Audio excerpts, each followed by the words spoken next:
வணக்கம். இது நியூஸ் ஃபர்ஸ்டின் மதிய நேர பிரதான செய்திகள். விரிவான செய்திகளுக்கு செல்லும் முன்னர் முதலில் தலைப்புச் செய்திகள். ரயில் ஊழியர்களின் பணி பகிஷ்கரிப்பு தொடர்ந்து முன்னெடுக்கப்படுவதால் பயணிகள் பெரும் சிரமத்தை எதிர்நோக்கியுள்ளனர். புத்தகயாவில் இடம்பெற்ற தொடர் வெடிச்சம்பவங்களை தடுப்பதற்கு மாநில அதிகாரிகள் தவறியதாக தெரிவித்து பீகார் மாநிலத்தில் இன்று எதிர்ப்பு நடவடிக்கைகள் முன்னெடுக்கப்படுகின்றன. அனைத்து பல்கலைக்கழக மாணவர் ஒன்றியத்தின் ஏற்பாட்டாளர் சஞ்சீவ பண்டார விளக்கம் அறியலில். இனி விரிவான செய்திகள். அண்மையில் வீசிய கடும் காற்றினால் பாதிக்கப்பட்ட மீனவ குடும்பங்களுக்கு நட்டஈடு வழங்க அரசாங்கம் தவறியுள்ளதாக அகில இலங்கை பொது மீனவர் சம்மேளனம் குற்றம் சுமத்தியுள்ளது. கடும் காற்றினால் மீனவர்கள் பாதிக்கப்பட்டு இன்றுடன் ஒரு மாதம் நிறைவு பெறுவதாக சம்மேளனத்தின் தேசிய அமைப்பாளர் ரத்ன கமகே குறிப்பிட்டுள்ளார்.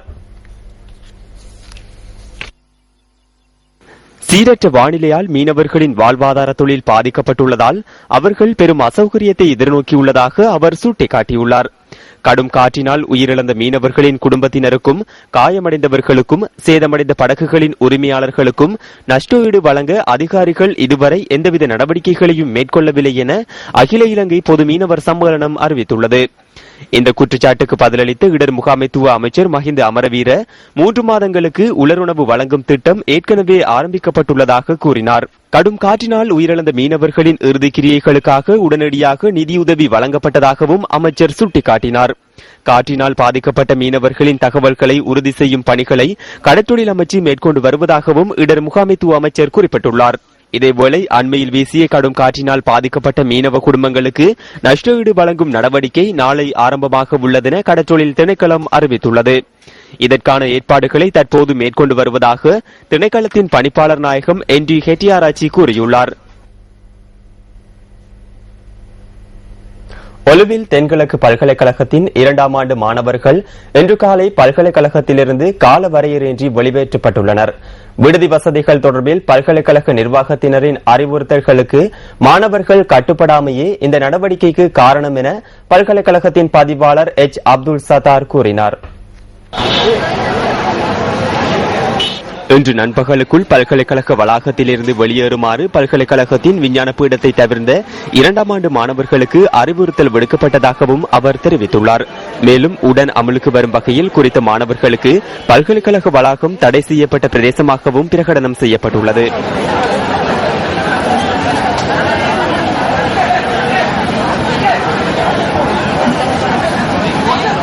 இந்த நிலையில் இன்று காலை பல்கலைக்கழகம் ஒன்றில் பயணப் பொதிகளுடன் 2ஆம் ஆண்டு மாணவர்கள் குழுமி நின்றதை அவதானிக்க முடிந்ததாக எமது பிராந்திய செய்தியாளர் கூறினார். தென்கிழக்கு பல்கலைக்கழகத்தின் 2ஆம் ஆண்டைச் சேர்ந்த சுமார் 375 மாணவர்கள் இவ்வாறு காலவரையறையின்றி வெளியேற்றப்பட்டுள்ளமை குறிப்பிடத்தக்கது.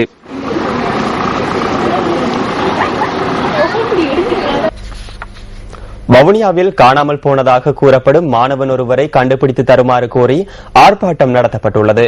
கடந்த மாதம் 13ஆம் திகதி பாடசாலையில் நடைபெற்ற மாலை நேர வகுப்புகள் நிறைவடைந்து வீடு திரும்பிய 17 வயதான குறித்த மாணவன் காணாமல் போனதாக வவுனியா போலீஸ் நிலையத்தில் முறைப்பாடு செய்யப்பட்டுள்ளது.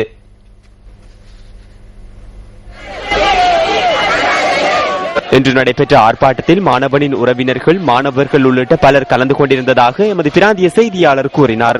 காணாமல் போன மாணவன் தொடர்பில் இதுவரை எந்தவித தகவலும் இல்லை என ஆர்ப்பாட்டத்தில் ஈடுபட்டவர்கள் குற்றம் சுமத்தியுள்ளனர். இதேவேளை காணாமல் போன மாணவனை கண்டுபிடிப்பதற்காக விசேட குழு ஒன்றை நியமித்துள்ளதாக வவுனியா போலீசார் தெரிவிக்கின்றனர்.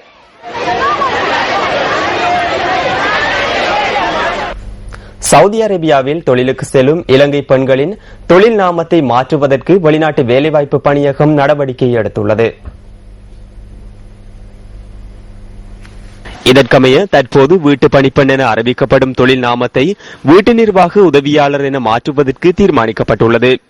இந்த நடவடிக்கைக்கு அமைவாக அதிக சம்பளத்தை பெற்றுக் கொடுக்கவும் எண்ணியுள்ளதாக வெளிநாட்டு வேலைவாய்ப்பு பணியகத்தின் பிரதி பொது முகாமையாளர் மங்களராந்தனியே தெரிவித்துள்ளார்.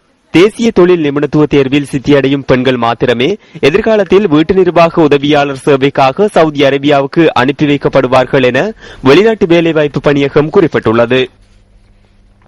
புத்தகயாவில் இடம்பெற்ற தொடர் வெடிச்சம்பவங்களை தடுப்பதற்கு மாநில அதிகாரிகள் தவறியதாக தெரிவித்து பீகார் மாநிலத்தில் இன்று எதிர்ப்பு நடவடிக்கைகள் முன்னெடுக்கப்படுகின்றன. புலனாய்வு பிரிவினர் ஏற்கனவே எச்சரிக்கை விடுத்திருந்த நிலையில் தாக்குதல்களை தடுப்பதற்கு பீகார் மாநில முதலமைச்சர் நிதிஷ்குமார் தவறியுள்ளதாக ஆர்ப்பாட்டக்காரர்கள் குற்றம் சுமத்தியுள்ளனர். இந்தியாவின் பிரதான எதிர்க்கட்சியான பாரதிய ஜனதா கட்சி உள்ளிட்ட மேலும் சில கட்சிகள் இணைந்து இந்த எதிர்ப்பு நடவடிக்கையை முன்னெடுத்துள்ளன. இதேவேளை நேற்று காலை இடம்பெற்ற தொடர் வெடிச்சம்பவங்களை அடுத்து புத்தகயாவை அண்மித்த பகுதிகளில் பாதுகாப்பு பலப்படுத்தப்பட்டுள்ளதாக இந்திய ஊடகங்கள் செய்தி வெளியிட்டுள்ளன.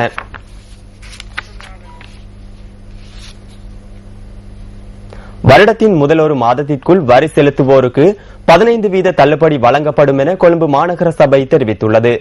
காலாண்டுக்கு காலாண்டு வரி செலுத்துவோருக்கு இவ்வாறான விசேட சலுகை வழங்கப்படும் என கொழும்பு மாநகர சபையின் ஆணையாளர் பத்ராணி ஜெயவர்தன அறிவித்துள்ளார்.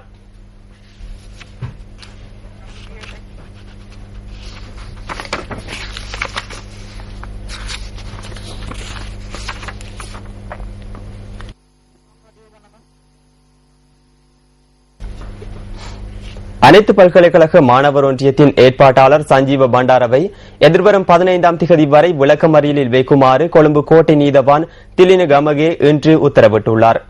மக்களை அசௌகரியத்திற்கு உள்ளாக்கும் சட்டவிரோத கூட்டங்களில் பங்கேற்க வேண்டாம் எனவும் அத்தகைய கூட்டங்களை வழிநடத்த வேண்டாம் எனவும் கடந்த மாதம் கோட்டை நீதிமன்றம் விடுத்திருந்த பிணை நிபந்தனையை மீறியமைக்காகவே அவர் விளக்கமறியலில் வைக்கப்பட்டுள்ளார். சஞ்சீவ பண்டார பிணை நிபந்தனையை மீறியுள்ளதாக கொழும்பு குற்றத்தடுப்பு பிரிவினர் அறிக்கையொன்றின் ஊடாக கடந்த வாரம் நீதிமன்றத்தில் அறிவித்ததுடன் சந்தேக நபரை இன்று நீதிமன்றத்தில் ஆஜராகுமாறு உத்தரவிடுமாறும் கோரிக்கை விடுத்திருந்தனர். இந்த உத்தரவிற்கு அமைய இன்று நீதிமன்றத்தில் ஆஜரான அனைத்து பல்கலைக்கழக மாணவர் ஒன்றியத்தின் ஏற்பாட்டாளர் விளக்கமறியலில் வைக்கப்பட்டுள்ளார்.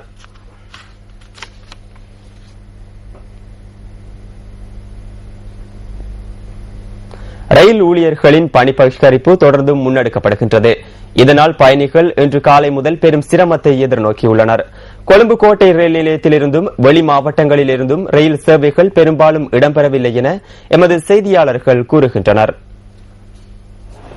ரயில் தொழிற்சங்கங்கள் நள்ளிரவு முதல் 48 மணித்தியால பணி பகிஷ்கரிப்பை ஆரம்பித்துள்ளன.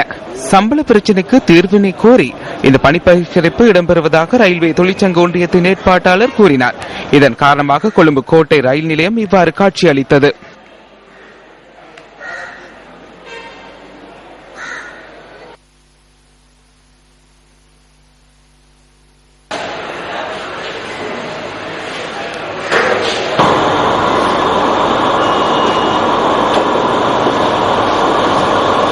ரயில் போக்குவரத்து இன்மையால் பஸ்ஸில் அதிக சன நெரிசல் காணப்பட்டது. இன்று காலை ரத்மலானை ரயில் நிலையம் இவ்வாறு காட்சியளித்தது.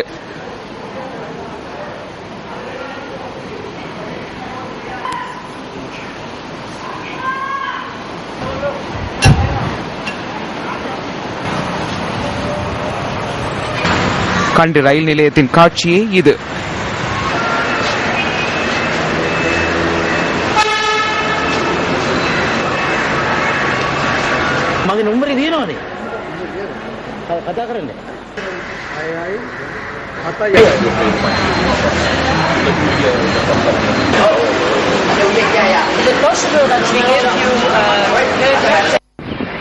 இன்று காலை 7:30 அளவில் காலி ரயில் நிலையத்திலிருந்து கொழும்பு மற்றும் கண்டிக்கு பயணிக்கவிருந்த 8 ரயில்கள் சேவையில் ஈடுபடவில்லை என எமது பிராந்திய செய்தியாளர் தெரிவித்தார்.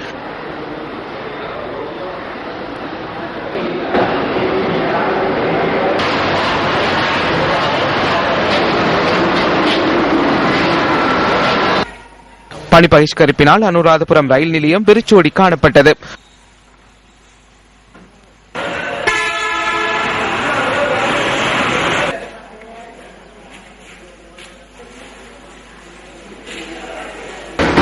அவிசாவளை ரயில் நிலையம் இவ்வாறு காட்சியளித்தது. களுத்துறை ரயில் நிலையத்திற்கு வருகை தந்த பயணிகளின் எண்ணிக்கை வீழ்ச்சியடைந்துள்ளது. களுத்துறை பஸ் நிலையத்தில் பயணிகளால் நிறைந்த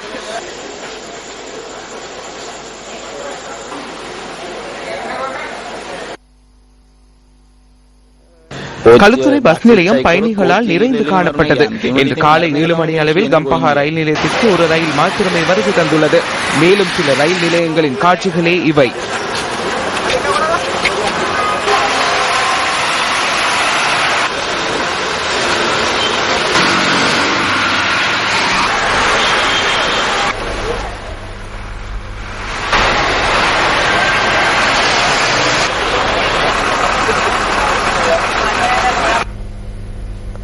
பலத்த காற்றுடன் கூடிய வானிலையில் மாற்றம் ஏற்படலாம் என வளிமண்டலவியல் திணைக்களம் தெரிவித்துள்ளது.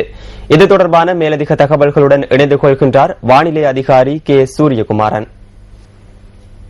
பலத்த காற்று கொண்ட காலநிலை வரும் நாட்களில் ஓரளவு குறையும் என்று எதிர்பார்க்கப்படுகின்றது. இருந்த போதிலும் இன்றும் வடமேற்கு பருவப்பேற்று காற்றின் தாக்கம் நாட்டிலும் நாட்டை சூழலுள்ள பகுதிகளிலும் காணப்படும். மத்திய சப்பகமுவ மேற்கு தெற்கு மாகாணங்களின் சில பகுதிகளில் மழை காணப்படும். இது பின்னர் வடமேற்கு பகுதிக்கும் பரவக்கூடும். பிற்பகல் அல்லது மாலை வேளைகளில் கிழக்கு வடமத்திய ஊவா மாகாணங்களில் இடியுடன் கூடிய மழை காணப்படும். கடல் பிராந்தியங்களில் இன்று குத்தளம் முதல் பொத்துவில் வரையான அம்பாந்தத்தை ஊடான ஆழ்கடல் பகுதிகளில் மழை காணப்படும். கடல் பிராந்தியங்களில் காற்றின் வேகமானது மணித்தாரத்துக்கு 20 கிலோமீட்டர் முதல் 40 கிலோமீட்டர் வரையான வேகத்தில் தென் மேற்கு திசையிலிருந்து காற்று வீசும். இந்த காற்றின் வேகமானது புத்தளம் முதல் காலியூடான அம்பாந்தத்தை வரையான ஆழ்கடல் பகுதிகளில் மணித்தாரத்துக்கு 60 கிலோமீட்டர் வரை அதிகரித்து வீசலாம். இன்று புத்தளம் முதல் காலியூடான அம்பாந்தத்தை வரையான ஆழ்கடல் பகுதிகள் சற்று கொந்தளிப்பாகவும் காணப்படும்.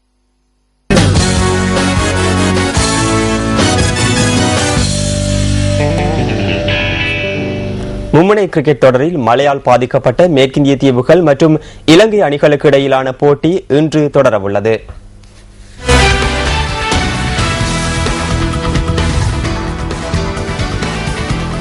போர்ட் ஆஃப் ஸ்பெயினில் நடைபெறும் இந்த போட்டியில் முதலில் துடுப்படுத்தாடிய இலங்கை அணி மழையால் ஆட்டம் இடைநிறுத்தப்பட்ட போது 19 ஓவர்களில் 3 விக்கெட் இழப்பிற்கு 60 ஓட்டங்களை பெற்றிருந்தது. இலங்கை சார்பாக லஹிரு திரிமன்னே 13 ஓட்டங்களையும் குமார் சங்கக்கார 11 ஓட்டங்களையும் ஆட்டமிழக்காமல் பெற்றிருந்தனர்.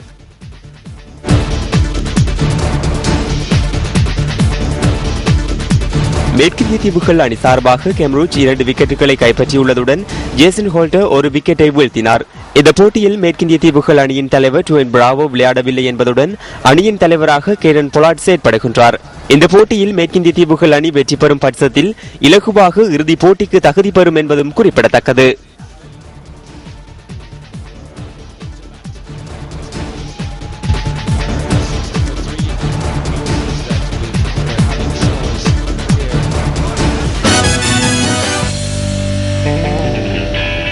கிராண்ட்ஸ்லாம் போட்டிகளின் ஒன்றான விம்பிள்டன் ஆடவர் ஒற்றையர் பிரிவு சாம்பியன் பட்டத்தை 77 ஆண்டுகளின் பின்னர் வென்றெடுத்த முதலாவது பிரித்தானியராக ஆன்டி மரே பதிவாகியுள்ளார்.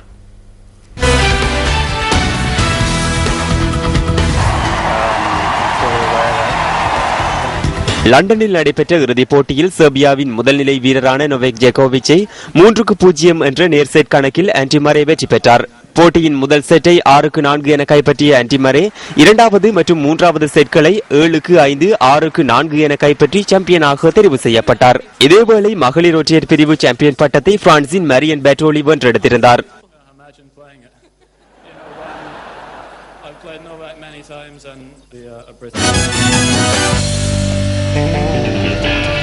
இத்துடன் நியூஸ் ஃபர்ஸ்டின் மதிய நேர பிரதான செய்திகள் நிறைவு பெறுகின்றன. நியூஸ் ஃபர்ஸ்டின் மணித்தியால செய்திகளை 2:25 எதிர்பாருங்கள். வணக்கம்.